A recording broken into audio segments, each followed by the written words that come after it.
But he said to me, "My grace is sufficient for you, for my power is made perfect in weakness. Therefore I will boast all the more gladly about my weaknesses, so that Christ's power may rest on me." This statement from the Apostle Paul is one of the most upside-down countercultural truths in all of Scripture. In a world that celebrates strength, competence, and self-sufficiency, we are told that divine power finds its perfect expression not in our assets, but in our deficits. Think about what that truly means.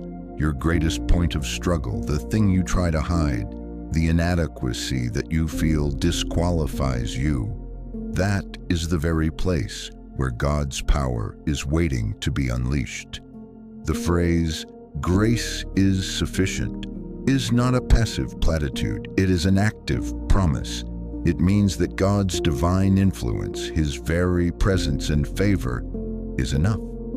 It is enough for your anxiety, it is enough for your grief, it is enough for your financial hardship, your chronic illness, your broken relationship.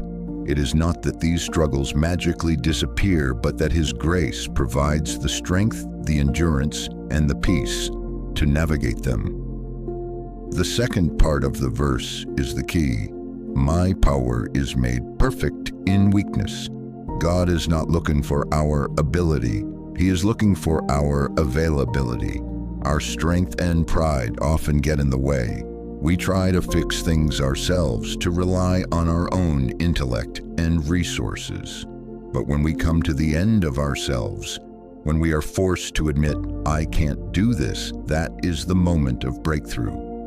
Our admission of weakness creates a vacuum that only His power can fill. It is in that moment of surrender that His strength is perfected, not because our weakness improves Him, but because it is finally the only thing on display. This is why Paul could say he would boast in his weaknesses.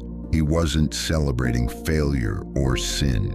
He was celebrating the reality that his limitations were a constant invitation for the limitless power of Christ to dwell in him.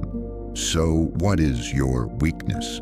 What is the thorn in your flesh that you have pleaded with God to remove? Perhaps the answer is not removal, but sufficiency.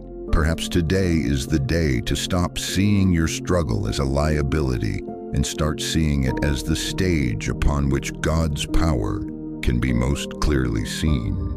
Embrace the truth that you don't have to be strong enough, because He is. His grace is sufficient, and His power is made perfect in you.